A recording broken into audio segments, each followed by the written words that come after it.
ప్రత్యేకంగా తల్లిదండ్రులు పోటీ పడాలి, పెద్దలు పోటీ పడాలి, ఈ అభివృద్ధి కావాలి. ఆ విధంగా ముందుకు పోతారని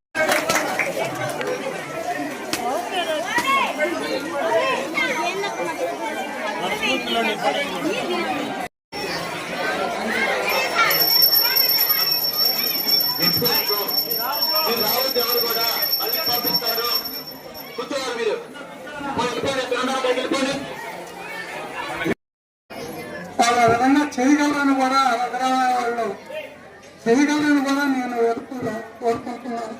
అది చేస్తే ఇక్కడ హాస్టల్ వస్తుంది, వాటి అంతటా అన్ని బిల్డింగ్లు వస్తాయి. దీని పైన కట్టుకొని ఇక్కడ హాస్టల్ కట్టుకుంటే కాబోయే బిడ్డలకు అభివృద్ధి దానికి చాలా ఉపయోగపడుతుంది. కాబట్టి ఆ విధంగా కృషి చేయాలని చెప్పి పేర్కొంటున్నాను. గతంలో ఈ హై స్కూల్ కట్టేటప్పటికి నేను ఎక్కడ 10-20 ఏళ్ళ వయసుని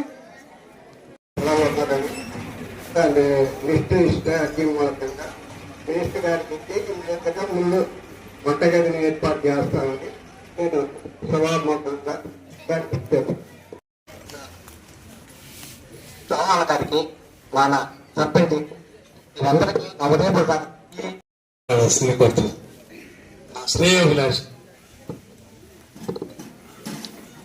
ఈరోజు ఇక్కడ జరుగుతున్నటువంటి సరస్వతి మాత విగ్రహ ప్రతిష్ట పూర్తయింది. ఈ సందర్భంగా ఏర్పాటు చేసిన సభకు విచ్చేసినటువంటి ఈ అర్థం చేసుకున్న బిడ్డలే చదవగలరు. వాళ్ళు ఏదో చేస్తున్నారులే, మనకేదో డబ్బులు ఇస్తున్నారులే, మనం ఏదో చదువుకుంటాం అంటే మాత్రం జరగదు. తల్లిదండ్రుల కష్టాన్ని అర్థం చేసుకున్న పిల్లలు ముందుకు పోయి చదివి స్కూల్ నుంచి చాలా మంది చదువుతానే ముందుకు పోయి ఇతర రాష్ట్రాల్లో, ఇతర దేశాల్లో కూడా ఉద్యోగాలు చేస్తున్నారు చాలా మంది. మీకందరూ తెలుసు, నేనేం ప్రత్యేకంగా చెప్పాలా. బయట దేశాల్లో కానీ బయట రాష్ట్రాల్లో కానీ ఒక్క మరిపాట్లోనే 200 మంది ఉన్నారు ఇంజనీర్లు. ఒక్కడున్న డాక్టర్, చిన్న పిల్లల డాక్టర్ స్పెషలిస్ట్ ఒకడు.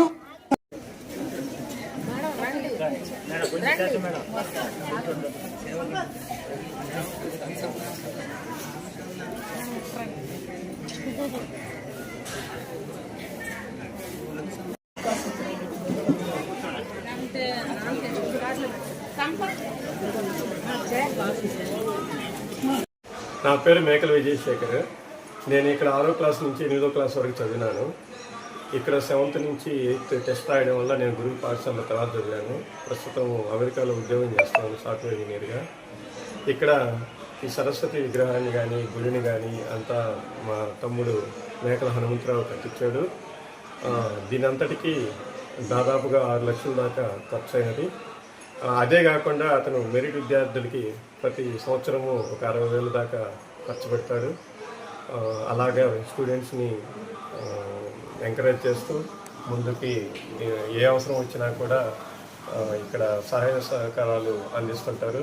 అలానే నేను ఒకప్పుడు ఇక్కడ వాటర్ ప్లాంట్ కూడా పెట్టినాము. అప్పుడు అలా కూడా సహాయం చేస్తాను. అట్లానే నేనే కాదు, మా ఊర్లో ఉండే ఇంకా చాలామంది ఇలానే ఏదో ఒకటి చేస్తూనే ఉంటారు. లైబ్రరీ పెట్టారు మా అన్న వాళ్ళు. అలానే ఇంకొందరు ఇక్కడ కళావేదిక కట్టించారు, అలానే ఇంకొక రూమ్ కట్టించారు. ఇలా పలు విధాలుగా ఊళ్ళో ఉండే వాళ్ళు చాలామంది వరకు సహాయాలు చేస్తూ ఉంటారు. అలా ఈ స్కూల్లో చదివిన వారు ఎంతమంది ఉన్నారు సాఫ్ట్వేర్ ఇంజనీర్లుగా? ఈ స్కూల్లో చదివిన వాళ్ళు దాదాపుగా 150 మంది వరకు, 150 నుంచి 170 వరకు సాఫ్ట్వేర్ ఇంజనీర్లుగా సెటిల్ అయి ఉన్నారు. అట్లా ఓవరాల్గా ఒక 200 మంది సాఫ్ట్వేర్ ఇంజనీర్లు ఉన్నారు. అందులో 170 మంది వరకు ఇక్కడ స్కూల్లో చదివిన వాళ్ళే అయినారు.